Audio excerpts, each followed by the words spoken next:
तो सबसे पहले मैं ये जानना चाहूंगा भाविन भाई कि अगर कोई पैसा इन्वेस्ट करना चाहता है तो आपके पास क्या अपॉर्चुनिटी है, और कोई पैसा लेना चाहता है तो आपके पास क्या अपॉर्चुनिटी है, और लेन देन में बेसिकली हम करते क्या हैं। अब हमारे प्लेटफॉर्म का फंक्शनिंग कैसा है, जैसा नाम है वैसा ही फंक्शनिंग है। लेन और देन एक ऐसा एक्सचेंज है जिसके ऊपर बोरोवर्स आते हैं जिनको लोन चाहिए, और फिर लेंडर्स आते हैं जिनको लोन देना है। सो आप लोन दे के कहीं ना कहीं अपनी इनकम जनरेट कर रहे हो। अगर किसी को एक अपनी extra passive source of income generate करनी है, बिकॉज हम लोग ट्रेडर्स हैं। कई बार ट्रेडिंग साइकोलॉजी जो होती है वो सबके लिए अप्रोप्रिएट नहीं होती and people make losses. What is the prime focus of your company कि हम अगर ये करेंगे तो हम इंडिया में बेस्ट हो सकते हैं, या ये करेंगे तो we will be the leading the market. तो क्या चीजें हैं? बहुत सारे सवाल आपने एक ही में पूछ लिए। मैं वन बाय वन आंसर देने का ट्राई करता हूँ। तो as a company we are doing good. When I say we are doing good in terms of revenue as well as profitability.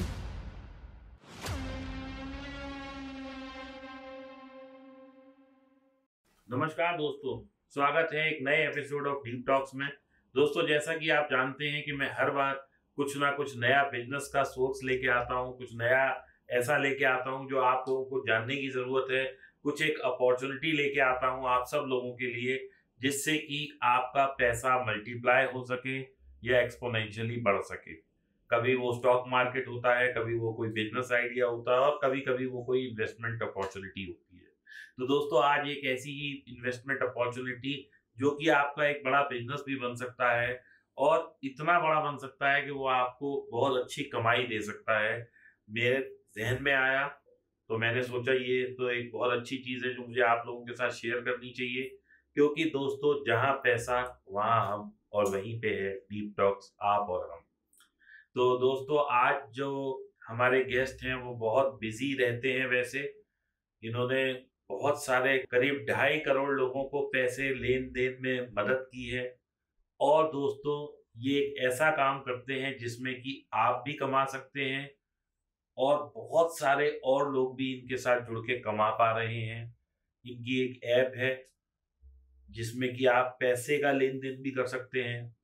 और आइए इनसे समझते हैं किस तरीके से आपके लिए पैसे की लेन देन की अपॉर्चुनिटी निकल के आती है। तो आइए दोस्तों, स्वागत करते हैं मिस्टर भाविन पटेल का, जिनकी कंपनी और ऐप का नाम ही लेन देन है। तो भाविन जी, स्वागत है आपका। थैंक यू दीपक जी। और बहुत बिजी रहते हैं आप, और मुझे पता है आपने बहुत टाइम निकाला आज हमारी ऑडियंस के लिए, इसके लिए तहे दिल से शुक्रिया।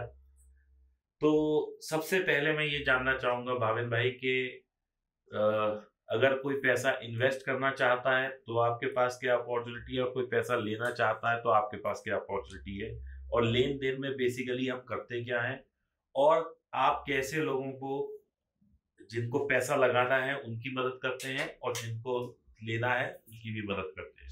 और दोस्तों, मैं आपको बता दूं कि इन्होंने 16,500 करोड़ का पैसे का लेन देन किया है अपनी ऐप के थ्रू, जिससे कि आपको भी फायदा हुआ है और जिसने पैसा लिया है उसे भी फायदा हुआ। समझते हैं पूरा बिजनेस मॉडल, और इसमें आप लोगों के लिए कहाँ अपॉर्चुनिटी हो सकती है एज ए इन्वेस्टर, या एज ए लेंडर, या एज ए बोरोवर। बात करते हैं, और हो सकता है कि आपके लिए कुछ ऐसा फ्रूटफुल हो जाए कि आपको लगे कि इससे बढ़िया तो कोई काम ही नहीं है, क्योंकि ये जो कमाई का साधन बताते हैं वो एक बहुत अच्छी चीज है। चलिए समझते हैं भाविन भाई से। So thank you Deepak ji. And customers है जो हमें बिजी रखते हैं, तो अब उनकी सेवा के लिए हमें तो काम करते ही रहना जी जी। पड़ेगा। तो 10 साल की जर्नी में जो 2.5 करोड़ कस्टमर हमने अभी तक जोड़े हैं हमारे प्लेटफॉर्म पे, उसमें से करीबन 22 लाख लेंडर्स या तो इन्वेस्टर्स जिन्होंने हमारे प्लेटफॉर्म के थ्रू बोरोवर्स को लोन दिया हुआ है। अब हमारे प्लेटफॉर्म का फंक्शनिंग कैसा है, जैसा नाम है वैसा ही फंक्शनिंग है। लेन और देन। सो एक ऐसा एक्सचेंज है जिसके ऊपर बोरोवर्स आते हैं जिनको लोन चाहिए, और फिर लेंडर्स आते हैं जिनको लोन देना है। सो आप लोन दे के कहीं ना कहीं अपनी इनकम जनरेट कर रहे हो। अब इसको थोड़ा सा डाइसेक्ट करके मैं समझाता इजी हूँ, वे में बता इजी दें। वे में समझाता हूँ कि जब हम बैंक को फिक्स डिपॉजिट के टर्म्स में पैसा देते हैं, या बैंक के करंट अकाउंट में पैसा रखते हैं, या as a investor debt mutual fund में जब पैसा इन्वेस्ट करते हैं, तो ये पैसा जाता कहाँ है? ये पैसा जाता है कहीं ना कहीं किसी को लोन के टर्म्स में। सो जैसे बैंक भी किसी को लोन देती है, जिसके ऊपर बोरोवर अपना इंटरेस्ट पे करता है, वो इंटरेस्ट से आपके एफडी का रिटर्न दिया जाता है। आप डेट म्यूचुअल फंड में पैसा डाल रहे हो तो डेट पेपर में इन्वेस्ट होता है। डेट पेपर क्या होता है कि आपने किसी को लोन दिया, कोई किसी को क्रेडिट दिया, क्रेडिट देना मतलब लोन देना, उसके ऊपर इंटरेस्ट के साथ पैसा वापस आता है और डेट म्यूचुअल फंड भी अपना रिटर्न जनरेट करता है। उसी तरीके से लेंडिंग क्लब आपको एक प्लेटफॉर्म प्रोवाइड करता है जिसके ऊपर आप किसी को भी सीधी लोन दे सकते हो। अब सीधी लोन कितनी दे सकते हो? 250 रुपये से लेके कोई भी अमाउंट तक आप लोन दे सकते हो। इट मतलब इज मिनिमम लिमिट इज 250 रुपए राइट। और मैक्सिमम की कोई सीमा नहीं है। आप चाहे 100 करोड़ दे दो, 50 करोड़ दे दो, 1 करोड़ दे दो, उसकी कोई सीमा नहीं। सीमा है। अच्छा, उसकी है। यस, सो ये जो बिजनेस है वो हाईली रेगुलेटेड है। It is regulated under NBFC P2P model. So NBFC P2P is an entity regulated by the Reserve Bank of India. Okay. अक्टूबर 2017 में इसके रेगुलेशंस आए थे एंड अगस्त 2024 में RBI ने उसको रिवाइज भी किया। अब ये मॉडल और भी फाइन ट्यून है, बहुत ट्रांसपेरेंट है। जो लेंडर पैसे प्लेटफॉर्म पे लेके आते हैं वो लेंडर खुद ही डिसाइड करते हैं कि मुझे किस तरीके के बोरोवर को देना है, बेसिस ऑन उनका कितना रिस्क एपेटाइट है। आपको अलग अलग कैटेगरी के बोरोवर्स दिखेंगे प्लेटफॉर्म पे, कोई हाई रिस्क, कोई मॉडरेट रिस्क, कोई लो रिस्क। बेसिस ऑन आप कितना रिस्क ले सकते हो, बेसिस ऑन आप कितनी इनकम जनरेट करना चाहते हो, पूरा पावर आपके हाथ में है। So it is an exchange जिसके ऊपर एक्सचेंज वेरीफाइड बोरोवर्स को वैलिडेट करके लेके आता है। आप एज ए लेंडर किसको पैसा देना है वो डिसाइड करते हो। जब वो बोरोवर पैसा वापस करता है T+1, मतलब बोरोवर ने अगर आज EMI पे करी है सो कल शाम तक आपके बैंक अकाउंट में वो पैसा वापस चला जाए, वहाँ तक के रेगुलेशंस क्लियर है और एज अ NBFC P2P हमें वो फॉलो करने पड़ते हैं। भाविन जी, आपने बताया कि आपके पास लेंडर्स और बोरोवर्स का जो प्लेटफॉर्म है और म्यूचुअल कंसेंट पे ये काम हो जाता है। अब अगर किसी को एक अपनी extra passive source of income generate करनी है, बिकॉज हम लोग ट्रेडर्स हैं, कई बार ट्रेडिंग साइकोलॉजी जो होती है वो सबके लिए अप्रोप्रिएट नहीं होती एंड पीपल मेक लॉसेस। से फॉर एग्जाम्पल एक कोई है जिसने एक passive source of income generate करनी है। मान लीजिए उसके पास एक रकम है 10 लाख रुपए। हम एक हाइपोथेटिकल फिगर लेते हैं, 10 लाख रुपीस को अगर उसने इन्वेस्ट करना है to get a regular source of income, तो उसके बारे में आप स्टेप बाय स्टेप बताइए कि वो कैसे करें। सो 1 बाय 1 चलते हैं, स्टेप बाय स्टेप। सो मान लीजिए 10 लाख रुपया किसी इन्वेस्टर को या लेंडर को लगाना है थ्रू द प्लेटफॉर्म, और टाइम होराइजन की हम बात करते हैं। मान लीजिए किसी को 6 महीने का टाइम पीरियड है कि 6 महीने में ये सारे पैसे मेरे पास वापस आ जाने चाहिए। सो वो लेंडर चूज़ कर सकता है 5 या 6 महीने वाले लोन्स कि मुझे यही बोरोवर्स को पैसा देना है। So platform can shortlist those loans. As a lender आप उसमें से पिक एंड चूज़ भी कर सकते हो, सिलेक्ट ऑल भी कर सकते हो। जिस तरीके से आप कोई ई-कॉमर्स प्लेटफॉर्म पे जाके कैसे ट्रांजेक्शन करते हैं कि आपको अगर मोबाइल फ़ोन ख़रीदना है तो मोबाइल फ़ोन को आप मल्टीपल तरीके से फ़िल्टर आउट कर सकते हो, मेमोरी के हिसाब से, प्रोसेसर की स्पीड के हिसाब से, प्राइस के हिसाब से। वैसा ही आप लेंडिंग क्लब प्लेटफॉर्म के ऊपर कर सकते हो। एट दैट मोमेंट कुछ हज़ार बोरोवर्स वहाँ पे लिस्टिंग स्टेज पे होंगे। आप आए, आपने फ़िल्टरिंग क्राइटेरिया डाला कि भाई 5 और 6 महीने वाले लोन्स मुझे दिखाइए। सो प्लेटफॉर्म आपको 5 से 6 महीने के सारे लोन्स लिस्ट करके दिखा देगा। आप उसको चूज़ कर लीजिए और हर लोन लेवल पे आपको कितना पैसा लगाना है। मान लीजिए 1000 लगाना है, 2-2 हज़ार लगाना है। आपने चूज़ कर लिया, जिस एक बार क्राइटेरिया आपने चूज़ कर लिया and then you execute the transaction.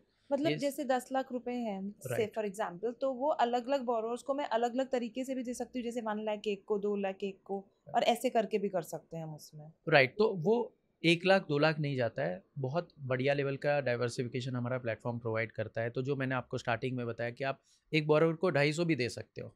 अगर आपके पास समय है तो आप वही 10 लाख रुपये को बहुत सारे हज़ारों बोरोवर्स में डिवाइड करके भी दे सकते हो। बट मान लीजिए समय नहीं है तो आपने शॉर्टलिस्ट कर दिया, प्लेटफॉर्म आपको फ़िल्टरिंग के ऑप्शन देता है। आप पहले 10 लाख रुपया प्लेटफॉर्म पे ट्रांजेक्शन करेंगे, ट्रांसफ़र करेंगे, जो कि एक एस्क्रो अकाउंट में चला जाता है। वो एस्क्रो अकाउंट मैनेज होता है ICICI ट्रस्टी द्वारा। एक बार वो पैसा वहाँ पे रिसिप्ट हो गया, आपको प्लेटफॉर्म पे रिफ्लेक्शन में आ जाएगा।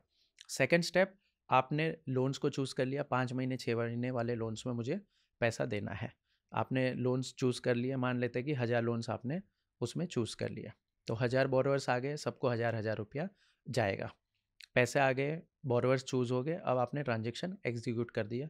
वापस से सारे बोरोवर्स आपको लिस्ट में दिखेंगे, आपको एक OTP आएगा कि क्या आप ही हो जो ये ट्रांजेक्शन कर रहे हो। जैसे आप OTP से ट्रांजेक्शन को ऑथोराइज करोगे, प्लेटफॉर्म उसको एग्जीक्यूट करेगा। एग्जीक्यूट करने के बाद प्लेटफॉर्म ट्रस्टी कंपनी को मैसेज पास ऑन करेगा कि ये 10 लाख रुपये, मान लेते हैं दीपक जी के जो थे, वो आप ये 1000 बोरोवर को 1,000 रुपया ये है, ट्रांसफर कर दीजिए, डिस्बर्स कर दीजिए। That is how transaction happens. And how much time does it take? Oh, this is almost on a real time basis.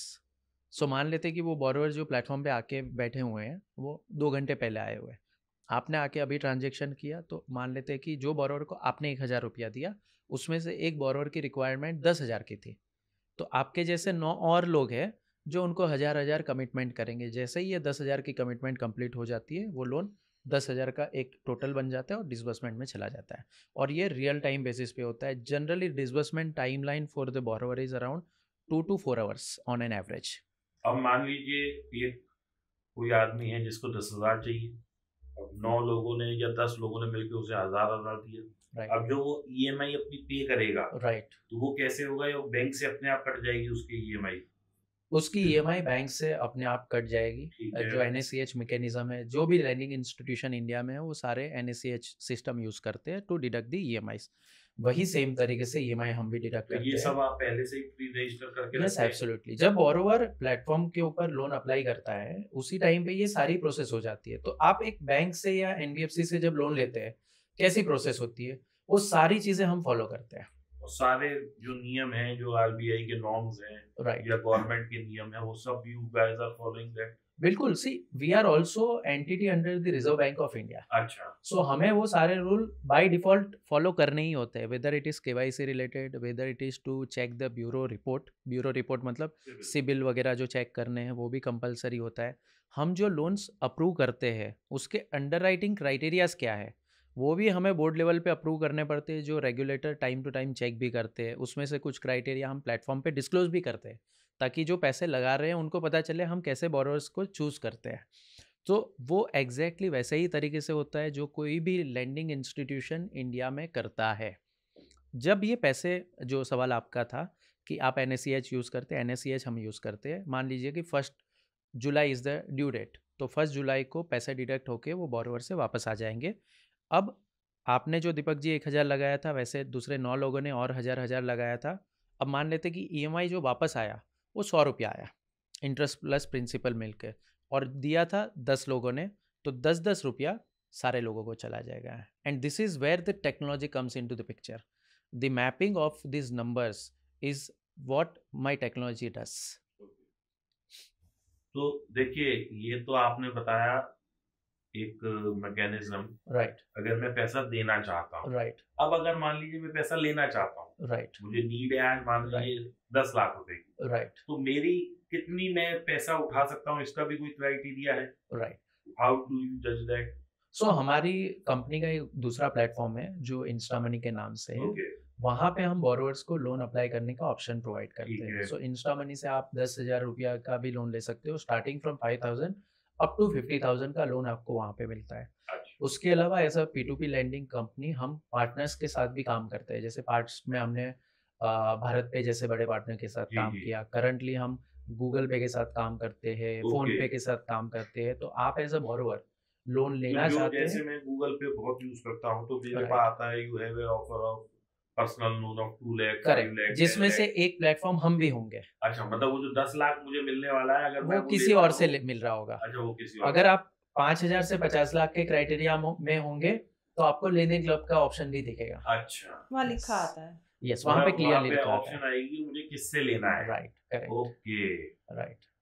सो अब हम बात करते हैं, अगर किसी को पैसा लेना है, राइट, तो ये कितना इजी है? मतलब एक आदमी जैसे बैंक जाता है, राइट, तो बैंक वाले उससे 50 कागज मांगते हैं, राइट, 3 साल की ITR लाओ, 5 साल की स्टेटमेंट लाओ, ये लाओ, फिर बैंक के प्रोसेस है, और कम से कम नहीं तो 5-10 दफा एक हैसल होता है। राइट। तो आपके यहाँ कितने चक्कर काटने पड़ते हैं? और एक जिसको बेचारे को लोन चाहिए, क्योंकि देखिए किसी को भी पैसे की जरूरत है, तो वो तकलीफ में ही है या कुछ उसकी नीड है, तभी वो लोन ले रहा है और ब्याज देने को एग्री कर रहा है। बिल्कुल।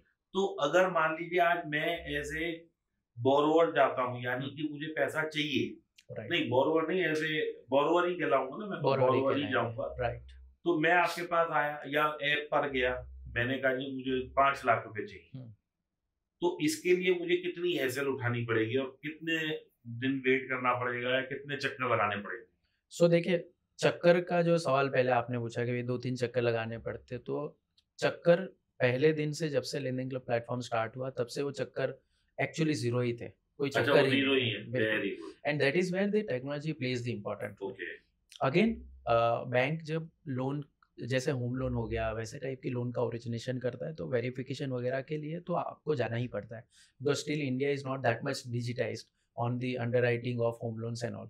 बट अनसिक्योर्ड लोन में वो डेफिनेटली पॉसिबल है, क्योंकि वहाँ पे आपको जो वेरीफाई करना है, 2 चीज़ें करनी है। एक, कस्टमर की कैपेबिलिटी क्या है, मतलब इट्स अ मैथमेटिकल इक्वेशन कि कस्टमर कमा कितना रहा है, खर्चा कितना कर रहा है, क्या उसके बाद कुछ बचता है जिससे वो नई लोन का EMI पे कर सकता है। अब इसके लिए आपको क्या देखना पड़ता है कि उसकी इनकम क्या है, एक्सपेंडिचर क्या है, और उसके लिए इनफ टेक्नोलॉजी अवेलेबल है, और लेनदेन क्लब 2-3 अलग अलग तरीके से उसको वेरीफाई करता है। And all these are digital footprints जो कस्टमर मुझे नहीं प्रोवाइड कर रहा है, मैं किसी और से वेरीफाई करके कंफर्मेशन ले रहा हूँ, जैसे बैंक अकाउंट स्टेटमेंट हो थर्ड गया। पार्टी जो है, यस, तो बैंक अकाउंट स्टेटमेंट सीधा बैंक से डाउनलोड होता है। अच्छा आप इट कस्टमर इज से नहीं लेते, it is not customer who is giving it. Customer Okay. देगा तो प्रॉब्लम हो सकता मैनिपुलेटेड है, हो सकता है, मैनिपुलेटेड हो सकता है, फ्रॉड हो सकता है, बट ये सीधा वहां से आता है। तो ऐसे बहुत सारे अलग अलग तरीके होते हैं जिससे ऑथोराइजेशन कस्टमर ही कर रहा है, बट सीधा डाउनलोडिंग मेरे सिस्टम में बैंक सिस्टम से आ रहा है। सो डेटा का जो कॉन्फिडेंस होता है वो बहुत हाई हो जाता है। तो ये एक पॉइंट हो गया कि आप मैथमेटिकली इक्वेशन लगा के चेक कर रहे हो, इनकम माइनस आउटकम आउटगो और expenditure equal to capability to pay the new loan. इससे हमें पता चलता है कि कितना अफोर्डेबिलिटी कस्टमर का है, कितना EMI पे कर सकता है, उसके हिसाब से टेन्योर और अमाउंट डिसाइड होते हैं। सो ये पहला पार्ट हो गया। दूसरा पार्ट हो गया इंटेंट टू पे, कि भाई कस्टमर फ्रॉड करने तो नहीं आया है, कस्टमर डिफॉल्ट की सोच रख के तो नहीं आया है। ऐसा भी हो जाता है, बिल्कुल होता है। सो फ्रॉड डिटेक्शन मॉडल भी हमने बहुत सारे बना रखे हैं, And that has to be very strong. Very strong and real time. Real time. See you do not have time here. मतलब जैसे कैसे बताऊं, अभी रिसेंटली ऑपरेशन सिंदूर हुआ है, तो भाई एक जवान जो होता है उसके सामने जब गोली चल जाती है तब वो और कोई चीज नहीं सोच सकता है, या तो वो सामने गोली चलाएगा या अपने आप को बचाने का ट्राई कर सकता है, राइट। वो किसी को पूछने नहीं जा सकता। वैसा ही हमारे साथ है, बोरोवर रियल टाइम बेसिस पे लोन अप्लाई कर रहा है, आपको रियल टाइम बेसिस पे डिसीजन लेना पड़ेगा कि इसको आप लोन दे सकते हो या नहीं दे सकते हो। अगर वो फ्रॉड है तो फ्रॉड की अंडरस्टैंडिंग भी उसी समय पे होनी चाहिए। इसीलिए टेक्नोलॉजी और स्पीड की बात हम करते हैं कि it is not just about technology, it is also about speed. अब हम कस्टमर को जब असेस करते हैं तो कोई कस्टमर 600 डेटा पॉइंट पे असेस होता है, कोई 2000 पे भी होता है, और 2000 डेटा पॉइंट ऐसा तो है नहीं कि रेडी है, वो अलग अलग 4-5 डिफरेंट सोर्सेज से आएंगे, बैंक अकाउंट स्टेटमेंट से आएंगे, सिविल रिपोर्ट से आएंगे। ये सब को जोड़ के उसको 5 सेकंड के अंदर बता देना कि आपको लोन मिलेगा कि नहीं मिलेगा is the actual outcome of the technology, and that is where our AI model या तो डेटा साइंस के मॉडल होते हैं वो पिक्चर में आते हैं, जो डिसाइड करते हैं क्या वो कस्टमर फ्रॉड तो नहीं है, क्या वो कस्टमर के इल इंटेंशन के साथ तो नहीं आया, क्या ये पे करेगा नहीं करेगा, and that is more of a little subjective assessment. So पहला जो पॉइंट है, it's not subjective, it's a very clear mathematical equation कि affordability of the loan payment है कि नहीं है। पॉइंटर्स आपके होते हैं बिल्कुल, एंड वो सीधा हिसाब की बात है कि भाई 100 रुपया कमाता है, 50 रुपये का खर्चा है, current EMI plus rent plus XYZ, तो 50 रुपये कैपेबिलिटी है, उसमें से आप 30 रुपये का लोन अफोर्डेबिलिटी है, आप उसको दे दीजिए। भाविन जी, इसमें एक कैच और है। मान लीजिए देयर इज अ स्टूडेंट जिसको लोन लेना है और उसको पता है वो पे कर देगा, लेकिन ही नीड सम टाइम कि मान लीजिए उसे कोई कोर्स करना है या at end of the year उसको कुछ ऐसी अपनी स्किल डेवलप करनी है कि उसको कंफर्म है कि उसकी जॉब लग जाएगी, and he would be capable of giving the loan back. So in that case do you provide any provision कि वो अभी लोन ले ले लेकिन उसको एक टाइम मिल जाए, उसके बाद वो पे बैक कर दे?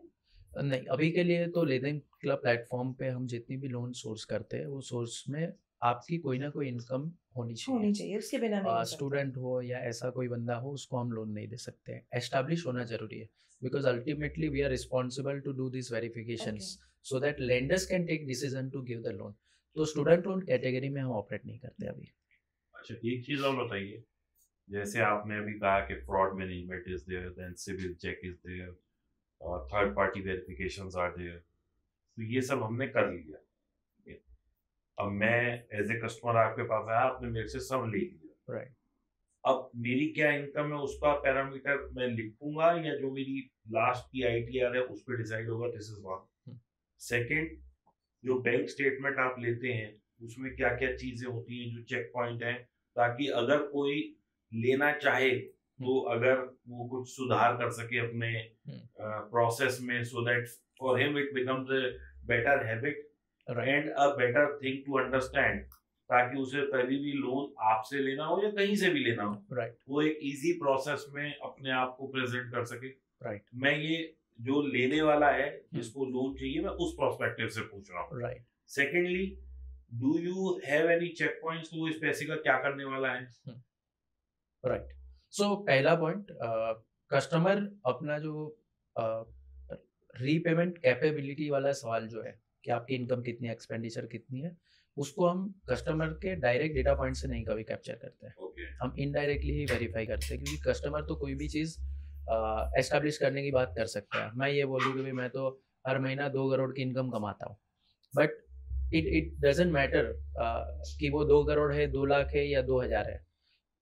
It only matters when I am able to establish कि ये 2000 रुपया, 2 लाख या 2 करोड़ उसके बैंक अकाउंट में एज एन इनकम रिसीव हो रहा है कि नहीं हो रहा है। तो हमारा असेसमेंट जो होता है वो हमेशा इनडायरेक्ट वे में होता है। Still for some customer we में चेक और क्रॉस चेक, क्या बताइए आपकी इनकम कितनी है, और फिर जब हम वैलिडेट करते हैं तब उसके साथ रीवेरिफिकेशन भी करते हैं। अब क्या होता है कि सिस्टम फ्रॉड डिटेक्शन के लिए कभी कस्टमर को कोई फील्ड दिखाएगी, कभी कोई फील्ड नहीं भी दिखा सकती है। So there are multiple ways we try to assess the borrowers.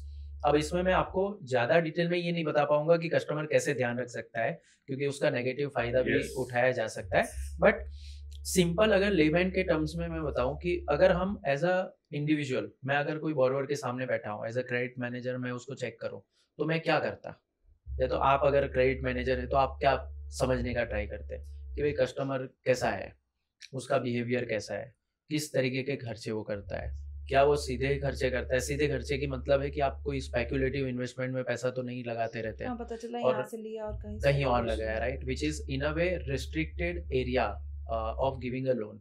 तो ये सारी चीज़ें हम वेरीफाई करने का ट्राई करते हैं, और वो सारी चीज़ों का रिफ्लेक्शन हमें अलग अलग डेटा पॉइंट से मिल जाता है, बैंक स्टेटमेंट से मिल जाता है, आपके मोबाइल से मिल जाता है। तो अगर आप सही में कोई लोन लेना चाहते हैं, या तो आपको चाहिए कि आपकी क्रेडिबिलिटी हमेशा क्लियर रहे, तो ये 2-4 एरियाज है जो आप अपने एंड पे अवॉइड कर सकते हो।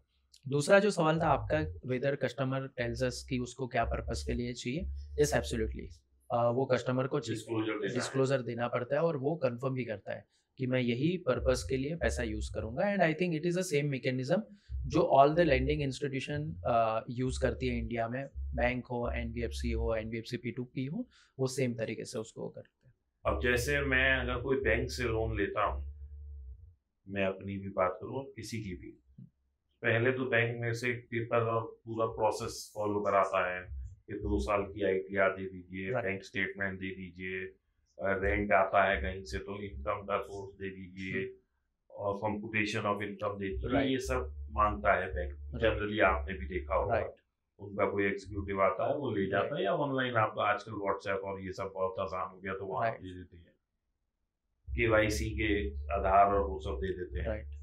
अब ये हमने दे दिया, उसके बाद उन्होंने कहा ठीक है जी आपके फाइनेंशियल्स ओके हैं। अब वो एक PD होती है जिसमें कि पर्सनल डिस्कशन की एक मैनेजर या एक उनका एग्जीक्यूटिव आता है, वो आपसे 5-10 मिनट बात करता है, जो आपने पेपर दिए वही वेरीफाई एक्चुअली वो करता है। यहाँ तक हो गया। फिर उसके बाद एक और बंदा आता है, वो आपके ऑफिस और घर को जाके वेरीफाई करता है। तो क्या अपने यहाँ भी कुछ ऐसा सिस्टम है, ये सब प्रोसेस होता है, या हम लोगों ने वो सब ओवरकम करके सिर्फ ऐप बेस ही हैं? राइट। सो लेनिंग क्लब जब से स्टार्ट हुआ है तब से एक चीज़ क्लियर है कि हम टेक्नोलॉजी को लिवरेज करना चाहते हैं, एंड इसलिए कस्टमर को कोई चक्कर काटना नहीं पड़ता है। वो जो सारा चक्कर है वो सारी चीज़ें हमने टेक्नोलॉजी में कन्वर्ट कर दी है। अब कैसे, एक सिंपल एग्जांपल से मैं आपको बताता हूँ कि क्यों टेक्नोलॉजी बेटर प्रूव करती है अपने आप को। अब कोई कस्टमर लोन लेने आया, कोई लैंडिंग इंस्टीट्यूशन ने उसके लिए थर्ड पार्टी एजेंसी को काम दिया कि आप ये कस्टमर का वेरिफिकेशन करके आ जाइए कि कस्टमर वहाँ पे रहता है कि नहीं रहता है। वो लेवल पे भी बहुत सारे फ्रॉड होते हैं। कस्टमर पैसा दे देता है कि भाई मैं रहता नहीं हूँ बट तू हाँ कर देना, और अगेन वो क्योंकि एजेंसी ज्यादा तो एग्जीक्यूटिव ही है, कोई ज़्यादा तो एजेंसी एग्जीक्यूटिव का है। ओनर तो जाएगा नहीं। हाँ, वो झूठ भी So, बोल सकता है। हो सकता है हो सकता है, बहुत सारे probability एफर्ट्स वो लोग भी लगाते हैं इसके क्वालिटी कंट्रोल के ऊपर, but still there are cases process जहाँ पे प्रोसेस लैप्स हो गई, या तो पर्सन लैप्स हो गया, या तो कस्टमर उस टाइम पे ये सोच लेता है यार चलो ठीक है 2,000 रुपया मिल गया तो मैं कर लेता हूँ, तो ऐसी चीज़ें हो सकती है। और ऐसा भी हो सकता है वो लिख दे मैं गया और ना गया हो, ये भी वो भी होता है, बहुत बार होता है ऐसा। तो कंटिन्यूअसली लैंडिंग इंस्टीट्यूशन को भी ध्यान में रखना पड़ता है कि यार ऐसा कुछ तो नहीं हुआ। और जो हाई वैल्यू केस होते हैं वहाँ पे तो 2-3 एजेंसी को लगाया जाता है, ताकि पहली एजेंसी ने नहीं किया और ऐसा कुछ आंसर दे दिया तो बैंक या lending institution wrong decision ना ले ले. Now cutting short, why technology proves it worth is because technology से अगर आप कस्टमर को ट्रैक कर रहे हो या तो कस्टमर का डेटा पॉइंट क्रॉस चेक कर रहे हो कौन से लॉन्गिट्यूड लैटिट्यूड पे वो कस्टमर सबसे ज़्यादा रहता है। Suppose in case of merchant loans हम ये भी समझते हैं कि कस्टमर कौन सी जगह पे वो पेमेंट कलेक्ट कर रहा है। So every time customer collects the money from a customer. सो ये मर्चेंट लोन का केस क्या होता है कि वो एक शॉपकीपर है जहाँ पे कस्टमर आके शॉपिंग करते हैं। मान लीजिए मैं आया, पानी की एक बॉटल ली और 20 रुपया मैंने QR कोड यूज़ करके पे किया। सो पे किया वो तो हम ट्रैक करते ही है कि 20 रुपया आया, फिर 40 आया, फिर 100 आया, फिर 10 आया, ऐसे करके कितना कमाता है। बट वो कहाँ पे कमा रहा है वो भी हम वेरीफाई करते हैं। So technology gives you an answer कि ये कस्टमर यहीं पे काम करता है और वहीं से उसने इतनी इनकम जनरेट करी है। बट ये बहुत अच्छा बेनिफिट है, क्योंकि अगर हम वैसे देखें हमारा फ़ोन है तो उसमें भी होता है ना, जहाँ मैक्सिमम होते हैं वो अपने आप उसको होम पिक कर लेता है। राइट, तो that is the same thing I think कि Right. आपका सिस्टम करता है। बिल्कुल। और जो कस्टमर जेन्युइन है, जिसको एक्चुअल में पैसे की ज़रूरत है, लोन अप्लाई करना है, वो ये सारी इन्फॉर्मेशन खुद ही शेयर कर देता है कि भाई आप वेरीफाई कर लो, आपको क्या वेरीफाई। मान लीजिए कि कल आपको कोई होम लोन लेनी है, मुझे लेनी है, तो हम सामने से ही बोलेंगे ना आपको जो जो वेरिफिकेशन करना है आप कर लीजिए, क्या चाहिए आपको मुझसे। सो जेन्युइन कस्टमर कभी ये सब चीज़ों से ना नहीं बोलता है, एंड कस्टमर ऑथोराइज करता है, हम थर्ड पार्टी से वैलिडेट कर लेते हैं। सो कोई चक्कर नहीं होता है, एक मोबाइल ऐप के ऊपर जाना है, अप्लाई करना है, and not just about our direct platforms, but हम जितने भी पार्टनर्स के साथ काम करते हैं, जीपे हो, फ़ोन पे हो, या पास्ट में भारत पे हमारा पार्टनर था, हर जगह पे process and mechanism is almost similar. ये मेरी अपना थॉट प्रोसेस है, आप इस पे थोड़ा सा बताइएगा।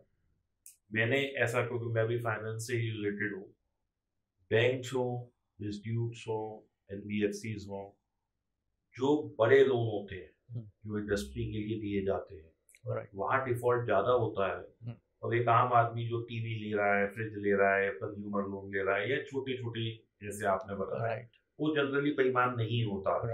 मतलब 25-50 हज़ार लाख वाला डिफॉल्ट होना कम है, लेकिन जिसने 10-20-100 करोड़ लिए हैं वहाँ डिफॉल्ट ज्यादा है, और हम न्यूज में पढ़ते भी हैं। बिल्कुल। तो क्या मेरा ये आकलन सही है? देखिए, आकलन आपका सही भी है और डेटा भी वही बोलता है, और उसके रीज़न भी होते हैं जो मैंने प्रीवियसली भी आपको बताने का ट्राई किया कि जहाँ पे हाई वैल्यू लोन्स होते हैं वहाँ पे बहुत सारे और फैक्टर्स भी प्लेस में आ जाते हैं। वहाँ पे intent become much and much larger point of dispute.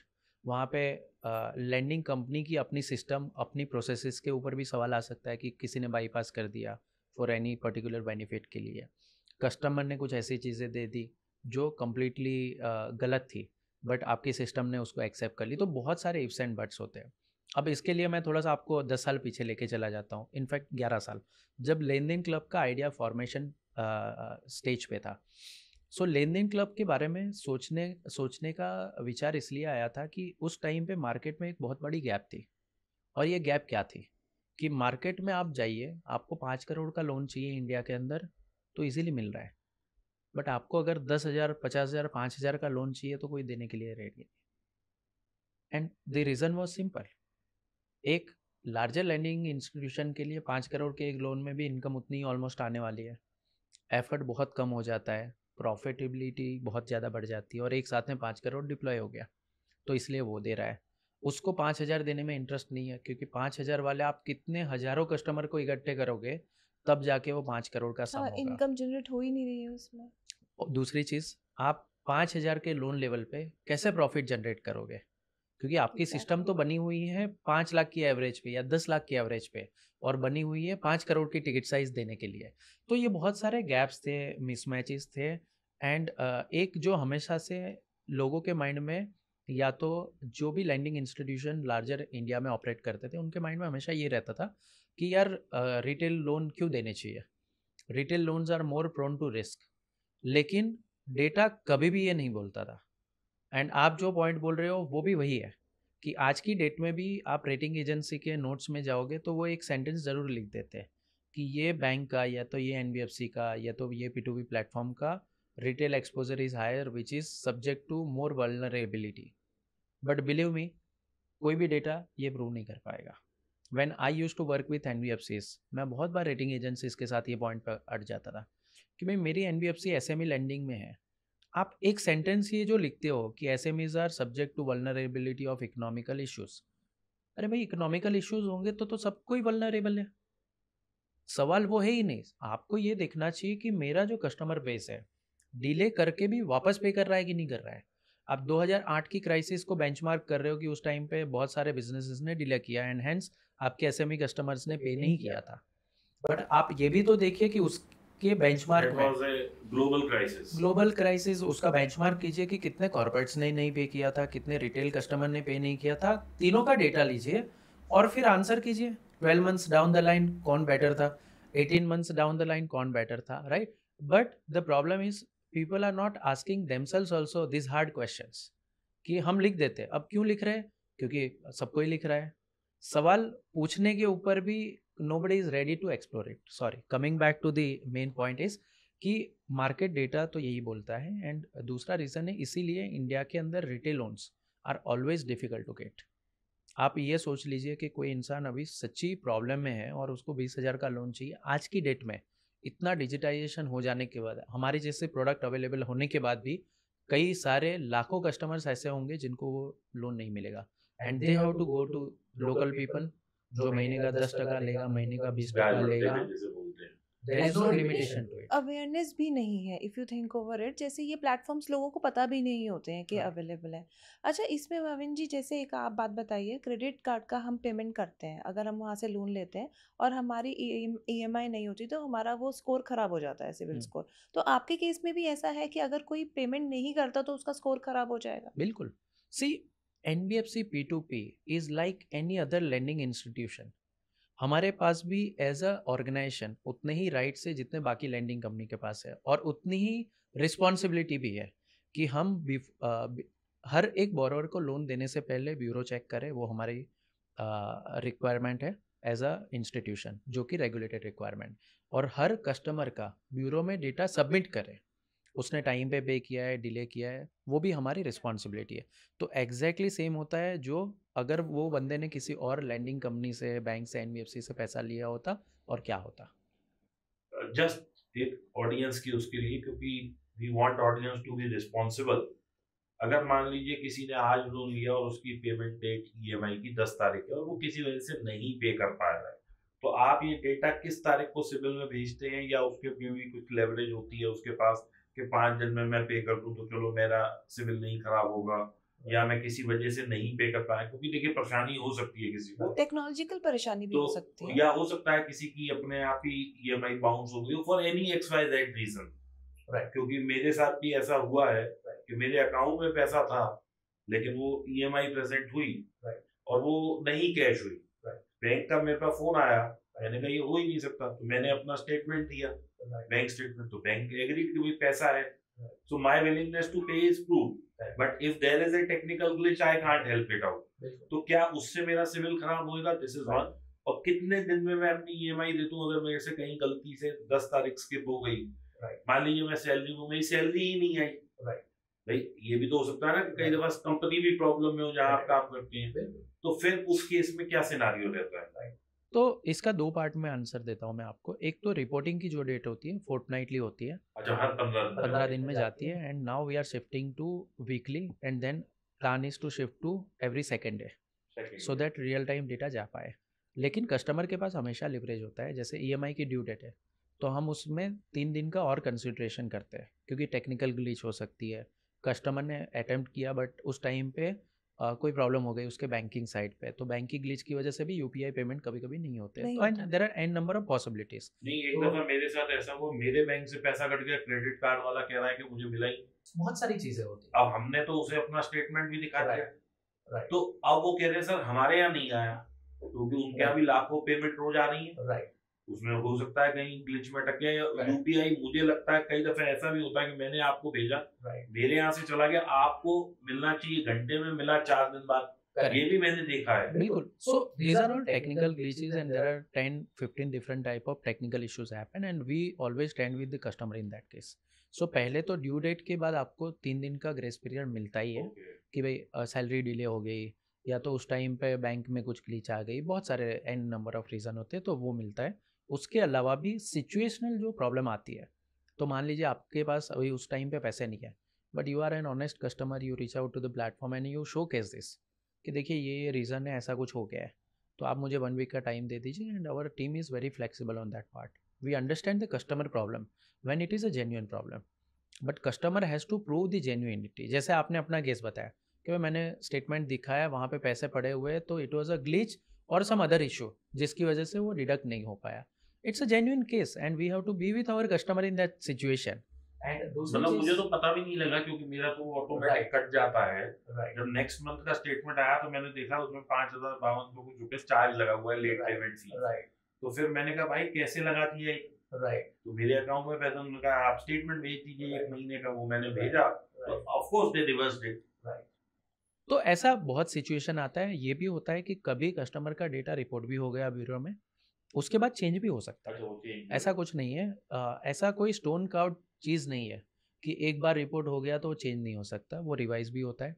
हम as a lending institution change कर सकते हैं उसको। And do you have any customer care number also, अगर किसी को प्रॉब्लम है, या सब कुछ ऑनलाइन ऐप के थ्रू ही है? सो जनरली हमारा EMI सपोर्ट जो है वो लगभग 90% कस्टमर को ऑटोमेटिकली तुरंत के तुरंत सॉल्व कर देता है, और जो कस्टमर की क्वेरी ओपन हो जाती है हमारे साइड से कॉल सेंटर से कॉल इनिशिएट हो जाता है। So all the customers means who have taken a loan और who are landing through the platform have that facility. और अभी तक भाविन जी मैक्सिमम एक लेंडर ने कितना अर्न किया on your platform? So there are ranges जिसके बीच में जनरली लैंडर्स रिटर्न बनाते हैं। तो एक अगर हम मिनिमम और मैक्सिमम आप दोनों बताइए। 80-20 का रूल लेके चले तो 80% of the landers earn anywhere between 12% to 15% yearly. Yes. उसके अलावा फिर आउटलियर्स होते हैं कि भाई कुछ ऐसे लैंडर्स भी होंगे जो 18-20% के आसपास चले जाते हैं, वो 5-7% के रेंज में आते होंगे, एंड देर आर आउटलियर्स जिसको 40-50% भी मिला होगा, but those will be very rare cases, those are very situational point which would have happened and उनका रिटर्न उतना बढ़ गया। जिसको मान लीजिए कोई बोरोवर ऐसा मिल गया जिसको पैसा बहुत अर्जेंटली उसी टाइम ही चाहिए, करेक्ट, अमाउंट ज़्यादा चाहिए, तो उस केस में आई थिंक रिटर्न बढ़ जाती है। उसके साथ हुआ, या तो उसके उस लैंडर के 2-4-5 कस्टमर्स ऐसे होंगे जिन्होंने डिले किया, डिले करते ही तुरंत वापस पिनल इंटरेस्ट के साथ पैसा दे दिया, तो उनको इंटरेस्ट के ऊपर भी इंटरेस्ट मिल गया। तो देर आर टेक्निकलिटीज़ जिसकी वजह से ऐसा पॉसिबल है, but those will be very rare कि आपको इतना हाई रिटर्न रिफ्लेक्ट हुआ। और ऐसे कोई सिचुएशन आती है तो हम एज अ प्लेटफॉर्म उनको रीच आउट करते हैं, उनको बताते हैं कि सर ये आपको पास्ट में मिला है, इट डजंट मीन कि आपको हमेशा मिलेगा, these are the technical things which happen and इसलिए आपको रिटर्न मिला है। ऐसा प्लेटफॉर्म मैं वो कंट्रोल नहीं कर सकता हूँ, जो मिला है वो तो आपका ही है, बट मैं उनको समझा सकता हूँ कि आप एक्सपेक्टेशन इतनी मत रखिएगा, क्योंकि फ्यूचर में ना भी हो। एक्सपेक्टेशन आप अपने ROI के हिसाब से रखिए कि भाई अगर बोरोवर को 20-22-24% के ROI पे जा रहा है, उसमें से प्लेटफॉर्म फीस है, उसमें से डिफ़ॉल्ट की प्रोबेबिलिटी है, तो अल्टीमेटली मेरा रिटर्न 12 से 15 की रेंज में बन सकता है। तो भाविन जी आप ये कर सकते हैं कि किसी ने SWP कराना हो या MIS कराना हो तो वो ना करा के आपके प्लेटफॉर्म पे आ जाए फॉर अ गुड रिटर्न? मतलब मैं इनका इन्हीं के क्वेश्चन में ऐड कर देता हूँ, तो कोई भी आपके प्लेटफॉर्म पे क्यों आएगा पैसा देने? ओके, अब पहले मैं क्यों आएगा उसका आंसर करता हूँ, फिर मैं स्पेसिफिक्स में जाता हूँ। तो क्यों आने के जेन्युइन रीजन है, एंड उसी वजह से आप देखेंगे तो 16,000 करोड़ से ज़्यादा का पैसा प्लेटफॉर्म के ऊपर आपके मेरे जैसे लैंडर्स ने लगाया है। मतलब 16,000 करोड़ रुपया लगाया है और फिर इधर वो लोन में लोगों ने लिया है। Correct, this is what you mean to say. Right. और उसमें से 15,000 वापस भी जा चुका है अलॉन्ग विथ इंटरेस्ट। आज की डेट में हमारी एक्टिव AUM जो है वो 1,000 करोड़ है। सो बाकी का पैसा आके वापस चला भी गया है। And hence there is a lot of confidence. जो लेंडर्स ऑलरेडी प्लेटफॉर्म पे पहले एक्टिव रह चुके हैं उनका कॉन्फिडेंस धीरे धीरे सिस्टम पे बढ़ता जाता है। अब क्यों बढ़ता जाता है, उसके रीजंस है। अगर आप आज की डेट में एज अ इन्वेस्टर्स अपने सामने क्या क्या ऑप्शंस पड़े हैं उसको असेस करेंगे। सो स्टार्ट करते हैं कि सबसे सेफेस्ट ऑप्शन कौन सा है।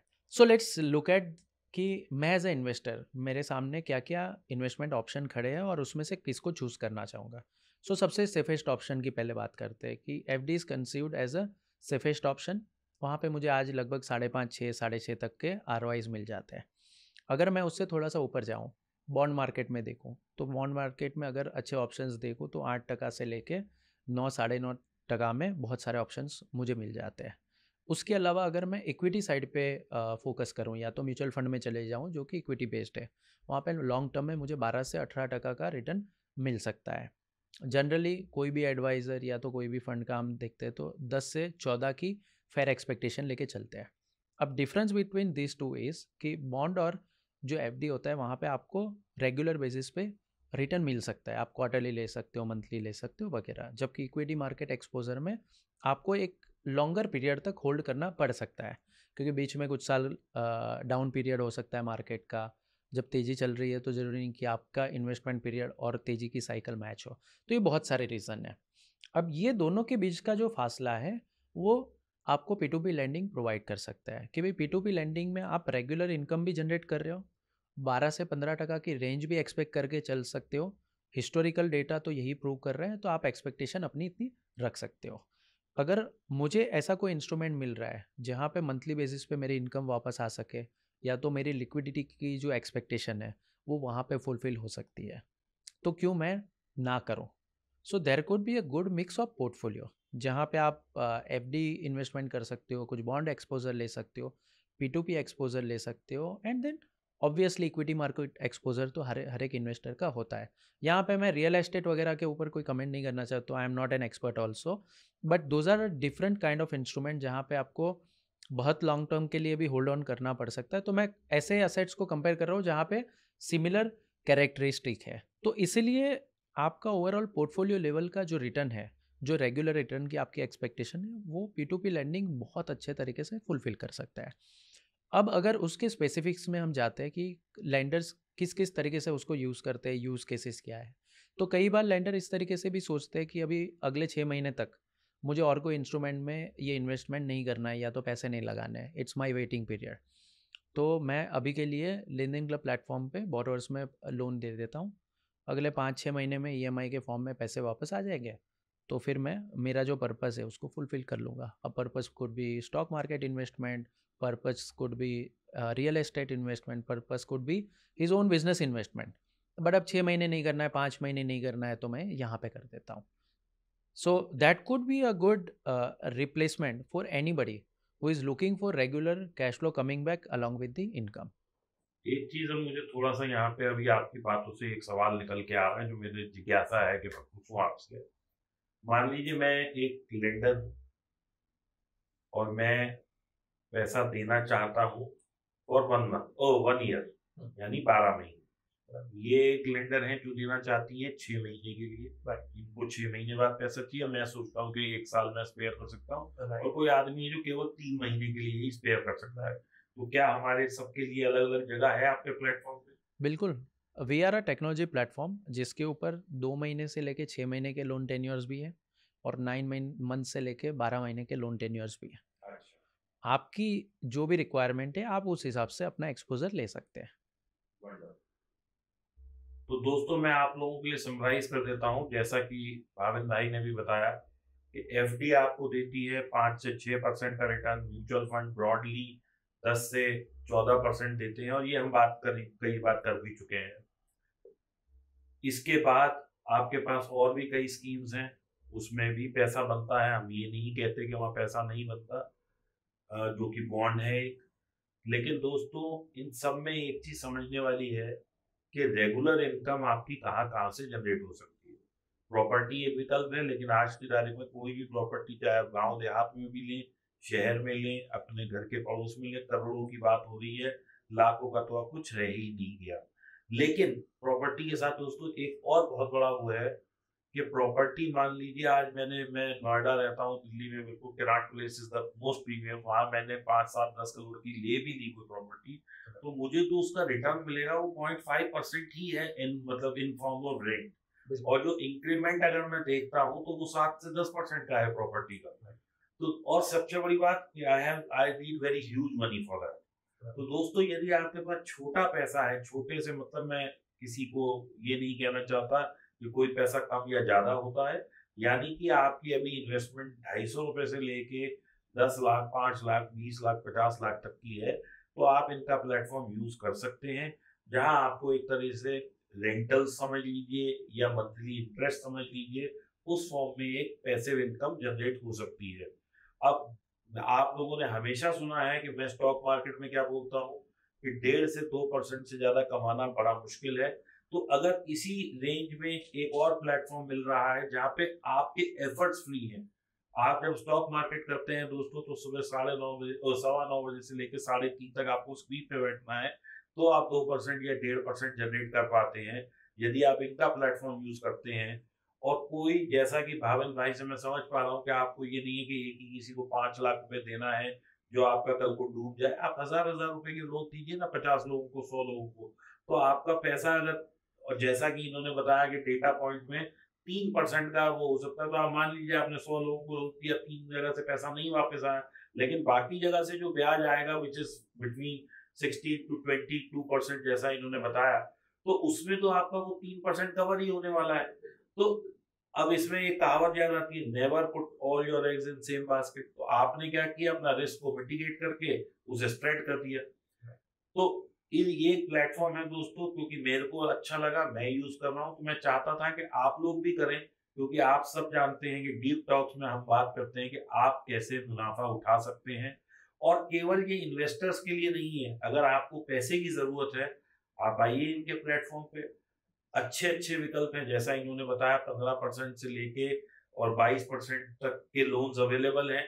तो अगर आपको आपकी नीड है तो किसी के आगे हाथ मत फैलाइए, ऐप पर जाइए, अपनी बिल्कुल स्वेच्छा से जो सत्य है वो बताइए। अगर आप कोई फ्रॉड नहीं कर रहे, कुछ नहीं कर रहे, तो process is very simple, you can take the money any point of time and use that money. तो आई बिलीव मैंने बहुत ठीक सा समराइज किया है भावन भाई।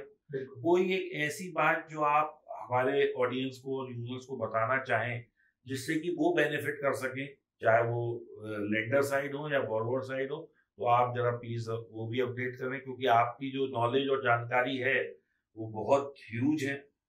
और मैं ये भी चाहूंगा कि मेरे को अब एक और जिज्ञासा हो रही है जो मैं पूछना चाहूंगा कि आप कैसे इस बिजनेस में आए, मतलब what was the core reason, what is your journey, क्योंकि मेरे को ये सबसे पहला सवाल करना चाहिए था, लेकिन मैं इतना एक्साइटेड था आपके लेते क्लब के बारे में कि मैं ये लास्ट में पूछ रहा हूँ।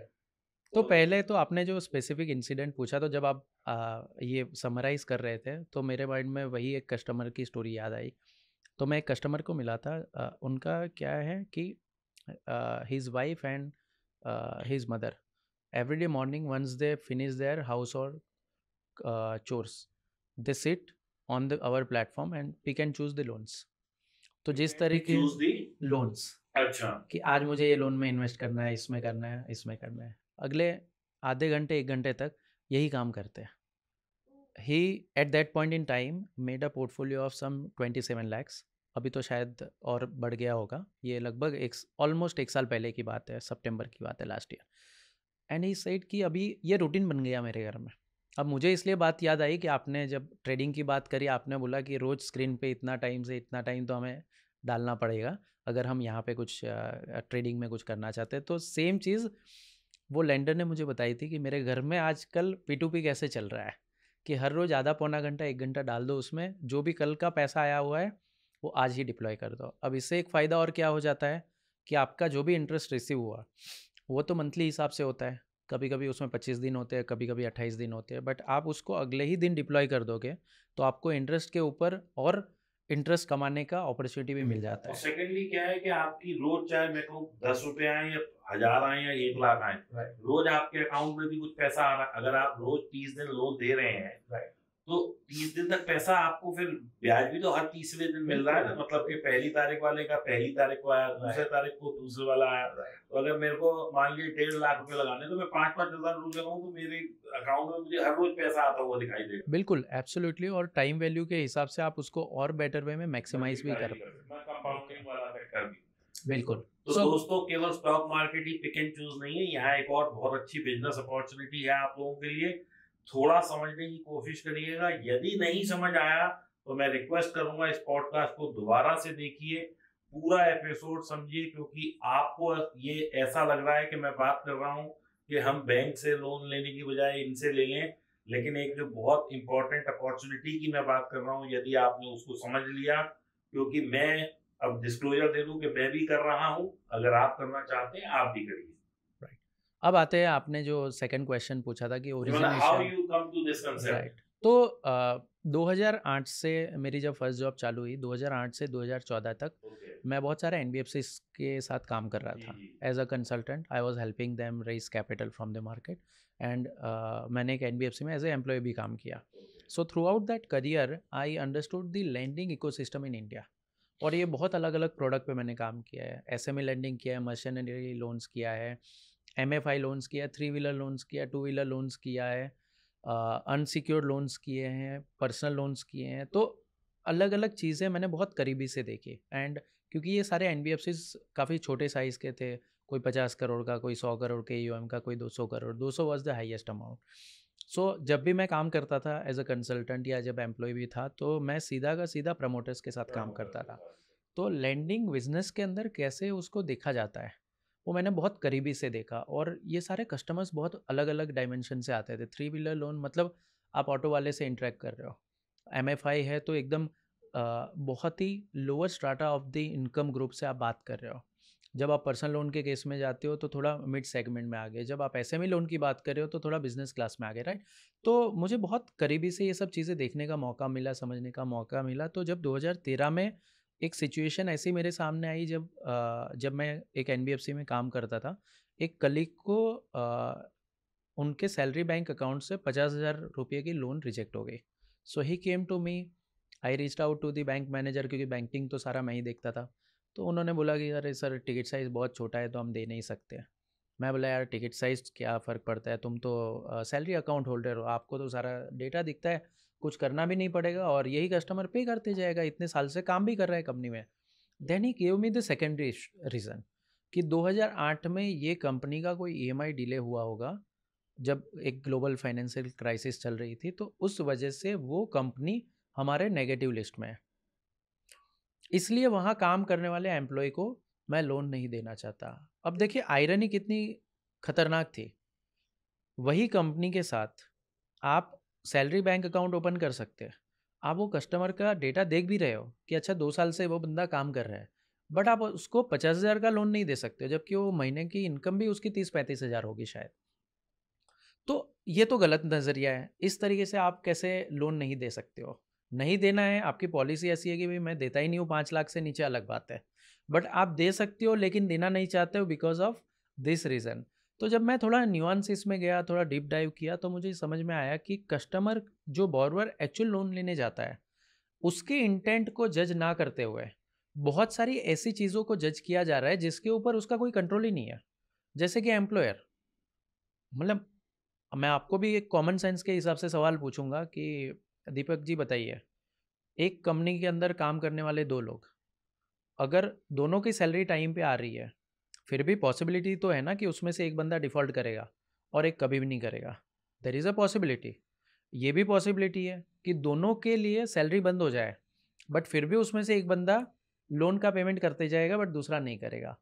अब ये दोनों ही सिचुएशन में व्हाट इज़ मोर इम्पॉर्टेंट, वो इंडिविजुअल कैसे बिहेव करता है, उसके इंटेंट क्या है कि भाई मैं दोस्त से लेके भी ईएमआई पे करूं, मैं फैमिली से लेके भी ईएमआई पे करूं। तो इंटेंट तो मेरे होने चाहिए ना एज अ बोरोवर।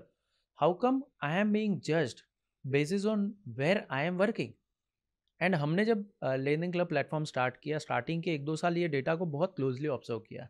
सो दीपक जी, पूजा जी, आप खुद सोचिए कॉमन सेंस के एंगल से कि अगर कोई कस्टमर एमएनसी में काम कर रहा है, 2 लोग एमएनसी में काम कर रहे हैं, दोनों को सैलरी मिल रही है, फिर भी प्रोबेबिलिटी है कि उसमें से एक बंदा लोन का डिफ़ॉल्ट करे कोई स्पेसिफिक सिचुएशन में और दूसरा बंदा ना करे। अब रिवर्स केस लेते हैं कि एमएनसी ने दोनों को ही निकाल दिया, सैलरी आनी बंद हो गई। उस केस में भी प्रोबेबिलिटी है कि एक बंदा ईएमआई पे करना कंटिन्यू करेगा, फ्रेंड से लेगा, फैमिली से लेगा, कहीं से उधार लाएगा, because he has intent to pay. तो अब मैं ये डिसाइड कैसे कर सकता हूँ कि यार ये बंदा इस कंपनी में काम कर रहा है तो उसको लोन दीजिए, और ये कंपनी में कर रहा है तो मत दीजिए, because it's a individual intent which works more than where he is working, right. And मान लीजिए एक टाइम पे उसकी जॉब चली गई और कुछ टाइम तक ईएमआई पे नहीं कर पाया, तो 1-2 महीने के बाद तो जॉब लगेगी, वो पे करेगा अगर उसका इंटेंट होगा तो। सो हमने फर्स्ट डे से ये फोकस रखा कि हमारे सारे ही क्रेडिट असेसमेंट मॉडल कस्टमर की इंटेंट के बेस पे बने, ना कि वो कहाँ काम कर रहा है, किस तरीके से काम कर रहा है। And hence there was a difference. So ये जब सिचुएशन मेरे सामने खड़ी हुई तो थॉट ये आया कि इंडिया के अंदर कंपनीज जब 5 करोड़ की लोन लेने जा रही है, 2 करोड़ की लोन लेने जा रही है, 20 करोड़ की लोन लेने जा रही है तो मिल रही है, बट ये बंदे को इतना छोटा अमाउंट नहीं मिल रहा है, जबकि वो फैमिली एंड पे बहुत बड़ी प्रॉब्लम में फंसा हुआ है, जबकि उसके इंटेंट भी है, जबकि उसकी इनकम भी रेगुलर आ रही है और इतने सालों से जॉब भी कर रहा है। तो क्यों ना ये प्रॉब्लम को सॉल्व किया जाए, क्योंकि ऐसे तो लाखों लोग होंगे इंडिया के अंदर जिनको लोन इस तरीके से डिनाई कर दिया जा रहा है। तो क्यों ना हम ऐसा कोई टेक्नोलॉजी प्लेटफॉर्म बनाएं जो लार्जर लैंडिंग इंस्टीट्यूशन की वरी है कि यार इतने छोटे लोन को मैं प्रोसेस कैसे करूं, मेरा तो इतना खर्चा है, तो मैन पावर ही हटा दो, टेक्नोलॉजी को यूज़ करो ताकि खर्चे का प्रॉब्लम कम हो गया। दूसरा, technology will help you to assess actual intent of the individual and not basis on the secondary parameter like where he is working, which area he is belonging to. You have to do the underwriting. So this was the origination thought process, and that is where it all started 10-12 years back. तो आप अपने आप को NBFC भी बोलते हैं, और एक मैं अगर ये बोलूँ कि फिनटेक हैं आप तो भी गलत नहीं होगा? नहीं, हम तो फिनटेक ही है, हम टेक्नोलॉजी प्लेटफॉर्म है। हम फिनटेक से भी एक लेवल आगे चले गए कि टेक्नोलॉजी प्लेटफॉर्म है, because we provide a technology platform for lenders and borrowers to do transaction on this platform. उसके लिए हम फाइनेंशियल वेरिफिकेशन करते हैं, but that is also in a technology format. So we are not a lending company ourselves, we are just an exchange who brings these two party together, providing them service and earning fees income. चलिए, अब हमने जो एक तरह से lenders था उनका भी समझ लिया, बोरोवर्स का भी समझ लिया, आपने एक जो गैप को फिल करने की कोशिश करी ये भी समझ लिया। अब थोड़ा सा ये समझते हैं, एक जस्ट मेरी जिज्ञासा है कि भाविन भाई as a company how you guys are doing, क्या मतलब इन्वेस्टर्स हैं, कैसे आप लोग वर्केबिलिटी कर रहे हैं, और क्या कोई एंजल इन्वेस्टर भी है या क्या पैकिंग है आपकी, तो थोड़ा सा उसके बारे में बताइए। What is the prime focus of your company, कि हम अगर ये करेंगे तो हम इंडिया में बेस्ट हो सकते हैं, या ये करेंगे तो we will be the leading the market, तो क्या चीजें हैं?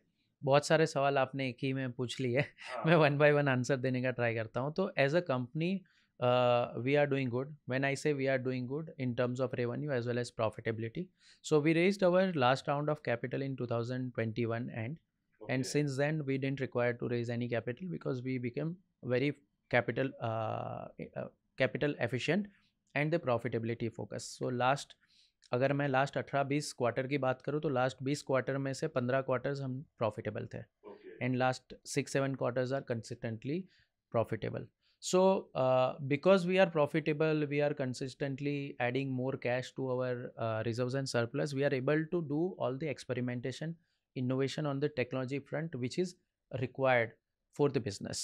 और जो मैंने लास्ट सीरीज ए राउंड की बात करी, तब तक हमने कुछ क्लच ऑफ इन्वेस्टर्स से फंड रेज किया है, and my always focus use to be that take money from the long term investors.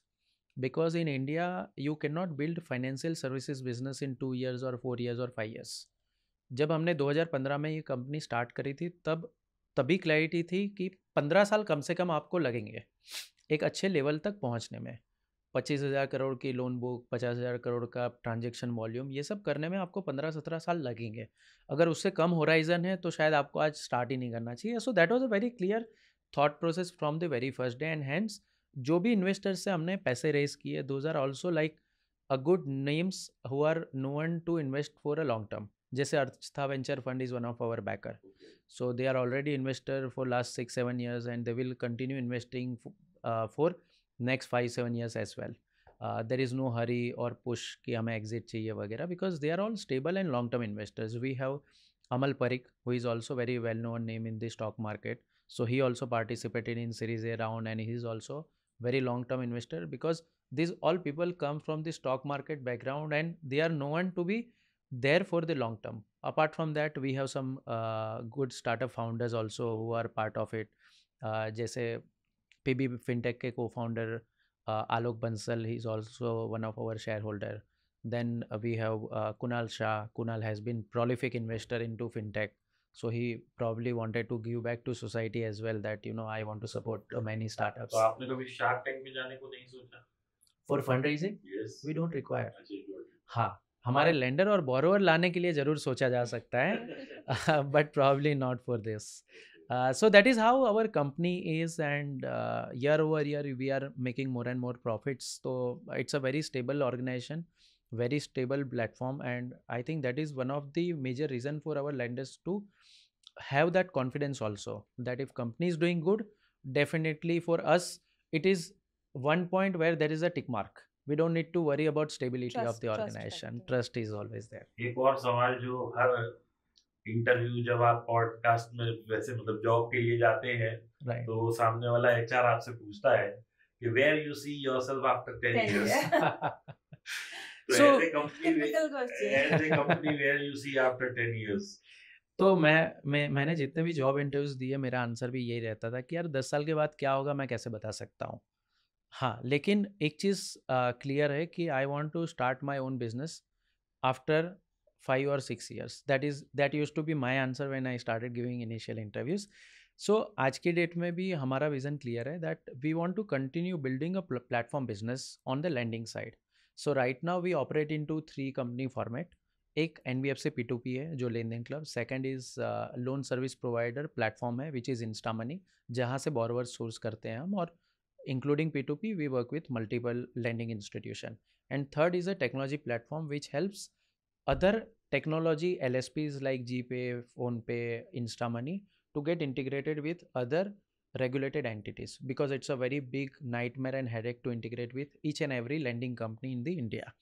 So ये 3 vertically integrated business हम operate करते हैं. There are a couple of more things which we want to start, but only into lending businesses. Last 1 year or so we have been spending a lot of time understanding lending businesses across the world also, and we see a huge opportunity. हालांकि India की technology company Bharat के बाहर जाके बहुत ज़्यादा success आज तक देख नहीं पाई है, but we are thinking and figuring out a way that can we be that one. दूसरी चीज़, ग्लोबल लेवल पे कोई ऐसी लैंडिंग कंपनी नहीं है जो मल्टीपल मार्केट में ऑपरेट करती है एंड सक्सेसफुली ऑपरेट करती है. So you're planning to go globally? So that is also one opportunity standing in front of us. Again, these are all long term views कि अगले 5, 7, 10 साल में ये सब चीज़ें बनेगी और उसके रिजल्ट्स निकलेंगे. अब क्योंकि आपने लॉन्ग टर्म सवाल पूछा है, तो these are the opportunity which are standing in front of us.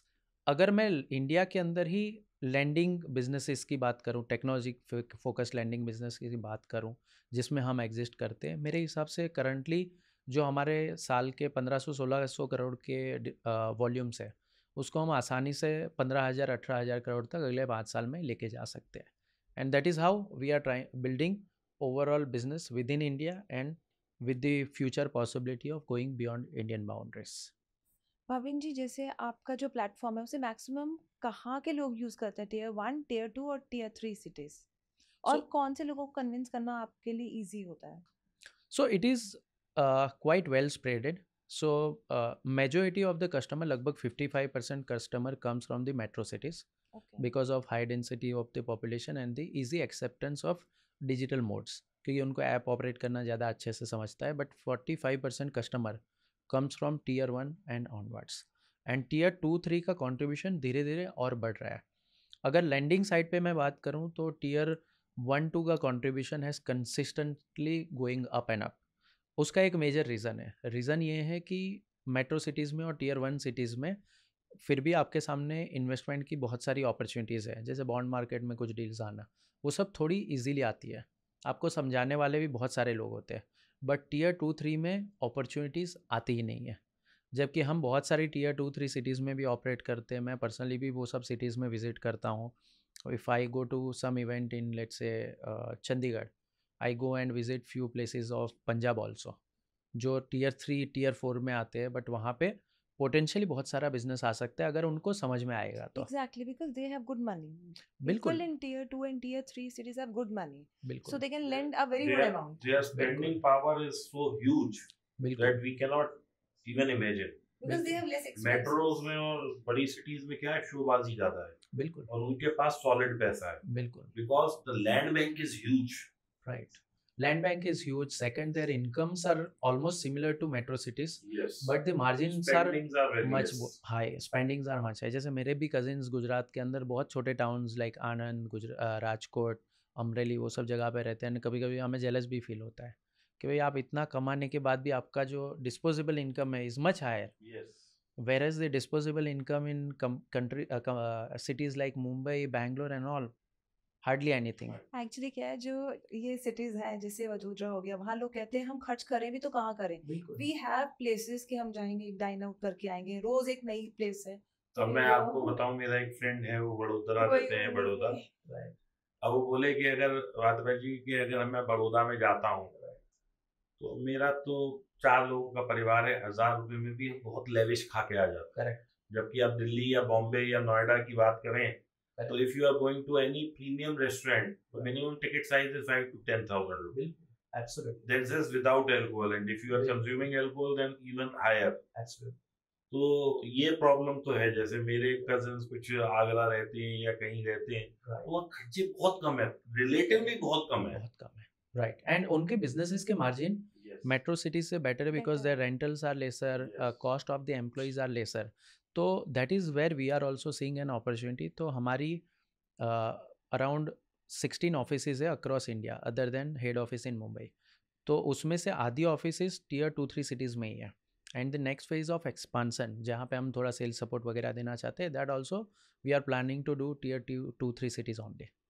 मतलब मैं आपको बताऊं, मैंने अभी एक कंपैरिजन किया था कि एक हम कोई भी एक एग्जांपल ले लेते हैं जो दुकान खोल के लोग बैठे होते हैं. अब मान लीजिए मैंने एक जनरल मर्चेंट की दुकान ली, अब वो बॉम्बे में भी है और एक हम बात करते हैं कि कोई छोटा टाउन जैसे अलीगढ़ या खुर्जा में है. अब टूथपेस्ट पे MRP है 100 रुपए, आपको भी 100 बेचनी है, उसे भी 100 बेचनी है. अब जो बॉम्बे में बैठा है लेके वो इतना छोटे से, उसका भी 4 लाख रुपए रेंट दे रहा है, लेकिन वहाँ रेंट कितना है, मुश्किल से 5,000 10,000. प्रॉफिट ऑफ मार्जिन दोनों का बराबर है, लेकिन उसका खर्चा ही नहीं है. और यहाँ ओवर एक्सपेंसिव है चीजें. यहाँ बिजली अगर 15 रुपए यूनिट है, वहाँ 7 रुपए यूनिट है. ये भी फर्क है. यहाँ आपको एक एम्प्लॉय कॉस्ट करेगा 30,000 का, वहाँ 5-7,000 में भी मिल सकता है. तो सब्सटेंशियली इनकम दोनों की बराबर है, लेकिन वहाँ खर्चा ना होने की वजह से ये a lot of potential to earn more. बिल्कुल. And potential to lend more also for you. Absolutely, and that's where we are also seeing the opportunity. अच्छा, एक मेरे ख्याल से काफी टाइम ले लिया आपका हमने. एक last question, is your app working in banking hours और राउंड द क्लॉक? अगर किसी के पास 8 बजे रात को जो जॉब करके जा रहा है उसके बाद 8 बजे टाइम है तो वो 8 बजे यूज कर सकता है रात को, या रात को 11 बजे यूज कर सकता है, या बैंकिंग आवर्स में ही काम करता है? नहीं, हमारी टेक्नोलॉजी 24/7 चलती है. अगर किसी को लोन चाहिए और उसको एलिजिबल बोरोवर भी मिल गया और वो भी मिल गया, लेंडर भी मिल गया, तो क्या रात को 12 बजे वो अप्लाई करे तो 1 बजे तक उसे पैसा मिल सकता है? Right. So practically yes, that is how the technology works. किसी के कोई मेडिकल इमरजेंसी हो गई, किसी को कुछ भी हो गया, राइट, तो उसको पैसा इमीडिएट भी मिल सकता है? मिल सकता है, बिल्कुल मिल सकता है. Only catch there is between midnight 12 o'clock till morning 4:30. there are a lot of reconciliation process which happens. सो उस पीरियड में अगर कोई एप्लीकेशन आई तो उसमें थोड़ा सा टाइम लग सकता है to match between the lenders and borrowers, but otherwise they are free to do. Application process कहीं अटकता नहीं है. लेंडर मान लीजिए कि रात को 3 बजे उठ गए नींद से और सोचे कि हाँ 10,000 रुपया अकाउंट से मुझे लैंड करना है, तो रात को 3 बजे भी कर सकते हैं. So platform is up and running, but back end process are running. और वो इसलिए रन करनी पड़ती है. एक स्केल का मैं आपको आइडिया देता हूँ कि मंथली बेसिस पे हम लगभग 22 से 25 करोड़ ट्रांजेक्शन प्रोसेस करते हैं between lender and the borrower. 22 से 25 crore, Yes. that means almost 90 lakh transaction per day. Yes. So reconciliation becomes very important thing. और वो क्यों होते हैं कि एक borrower को 25 lenders 50 lenders लोन देते हैं, वैसे ही एज अ लेंडर आपके अकाउंट में भी 200 500 1000 लोन्स है और ये ट्रांजेक्शन बाइफरकेट होते जाते हैं। एंड जब आप उसकी मल्टीप्लायर इफेक्ट देखेंगे, डिसबर्समेंट होता है, फीस होती है, चार्जेस होते हैं, रीपेमेंट आते हैं, वापस से वो डिवाइड होते हैं, तो जब ये सारी चीज़ें इकट्ठी होती है तो 20-25 करोड़ ट्रांजेक्शन महीने के हो जाते हैं। बहुत सारी एक कैलकुलेशंस चीज हैं। और बिल्कुल। मैं जानना चाहूंगा, जैसे मैं पैसा दे रहा हूँ या पैसा ले रहा हूँ, Right.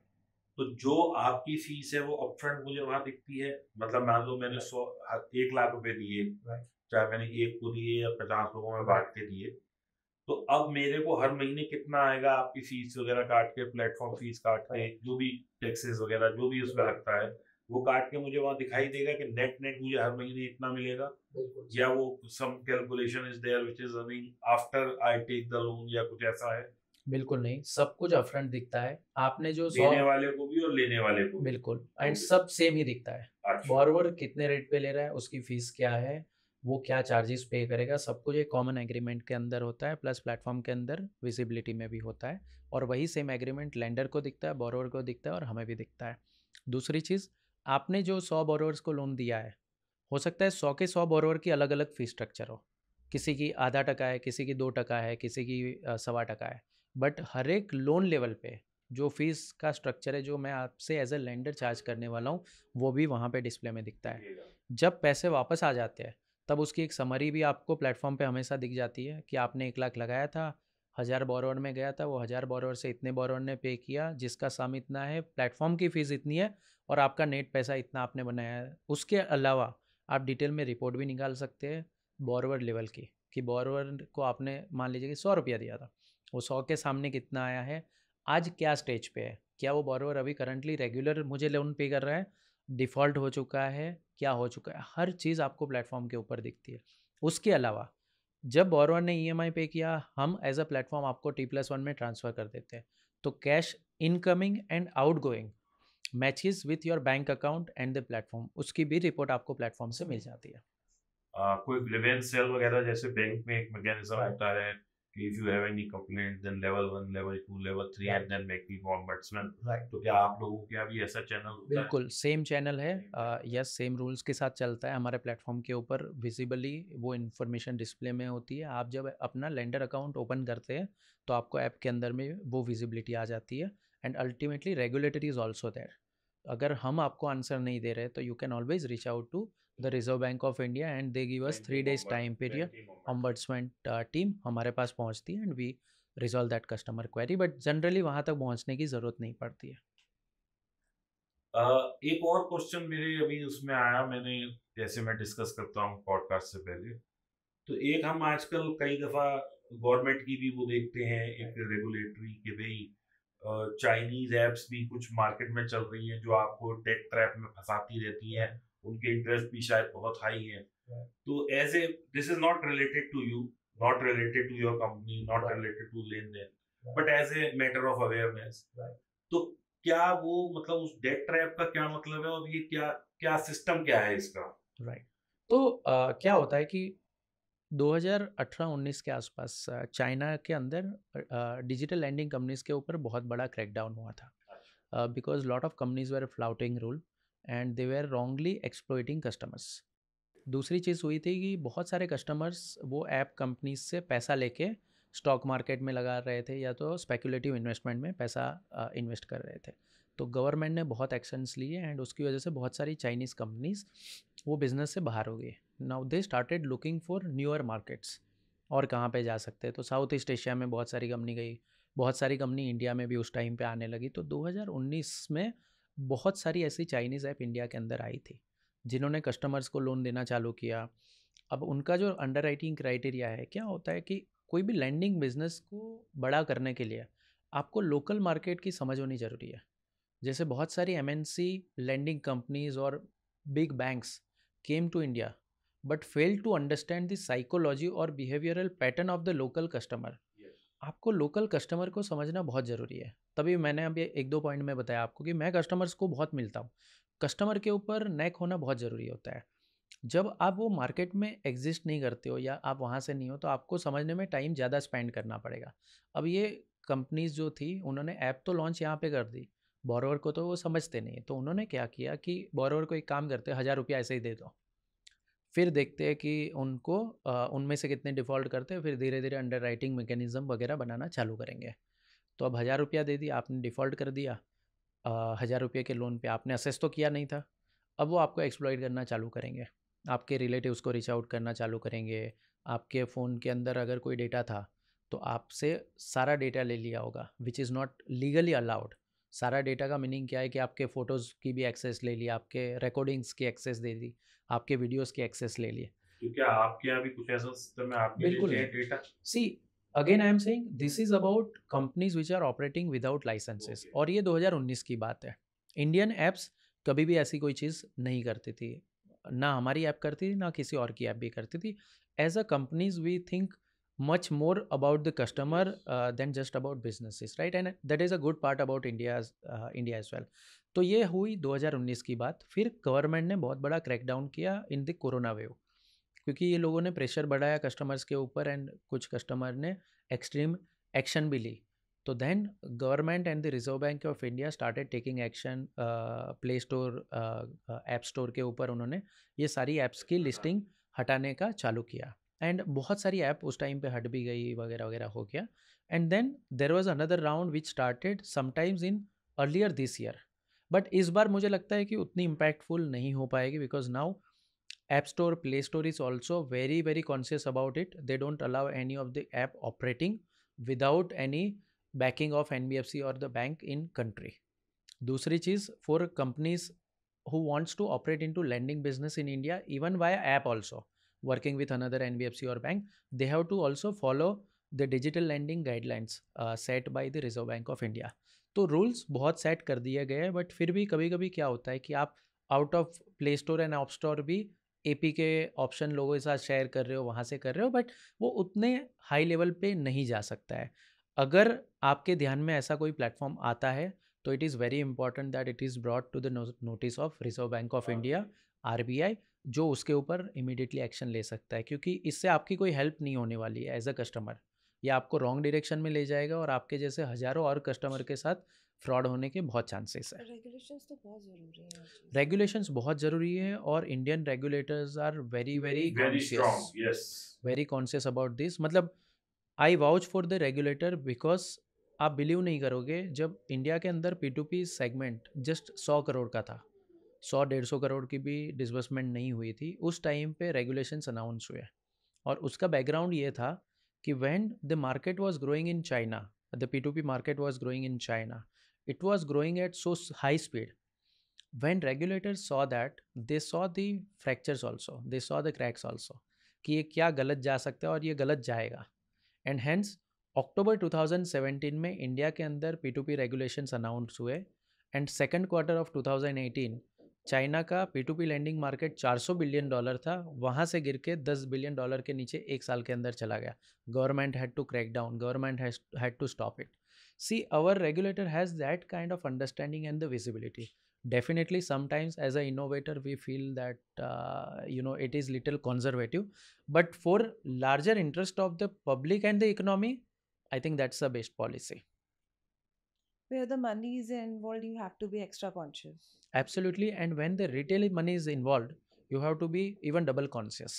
भवेन जी, हम ये पॉडकास्ट कर रहे हैं बॉम्बे में। Do you have any celebrities on your platform also who take the loan और who lend the people the loan? कई सारे होंगे। Practically as a customer we have never thought from this angle, probably we will try to look into it. Anyways, we have a few very known names on our shareholders list, like Hardik Pandya is our investor. Okay. He has been our one of the brand ambassador also when we started a campaign with him in 2023. Because that increases the credibility of everything. Yes, absolutely. So that increases, and I am sure, because we have not seen data, but if we look into it, probably we'll find some good number of celebrities doing it, because we are based here and people would have heard about us and tried some kind of lending through our platform. That's wonderful. तो दोस्तों, ये थी बहुत ही रोचक जानकारी भाविन भाविन पटेल जी से, जो कि है लेन देन से, और जैसा कि नाम ही सजेस्ट कर रहा है, आप इनसे पैसा ले भी सकते हैं और इन्हें दे भी सकते हैं। और इस दोनों लेन देन के बीच में आप कहाँ अपने आप को फिट करके और एक बिजनेस की अपॉर्चुनिटी देख सकते हैं दोस्तों, ये आप जरूर सोचिएगा। आई एम क्वाइट हैप्पी, बस मैं इससे ज़्यादा कोई डिस्क्लोजर नहीं दे सकता। और मेरे जहन में आप लोगों को पता है, जब भी कोई एक अच्छा प्रोजेक्ट आता है मैं आप लोगों से ज़रूर शेयर करता हूँ। और आप लोग हमेशा इस चीज़ को याद रखिएगा कि मैं सिर्फ वही शेयर करता हूँ जो लीगली राइट है और ऑथेंटिकेटेड इन इंडिया है। तो बहुत बहुत धन्यवाद भाविन भाई, आप आए, आपने टाइम निकाला, क्योंकि मैं जानता हूँ कि इतना बड़ा कस्टमर बेस और 16,000 करोड़ का आपका लेन देन चल रहा है मार्केट में, तो टाइम तो सर को जाने का भी नहीं मिलता होगा। लेकिन फिर भी आप आए हमारे निवेदन पे और आपने इतना टाइम दिया और हमारी ऑडियंस को अवेयर किया, तो इसके लिए तहे दिल से thank you Wadhwa ji, thank you.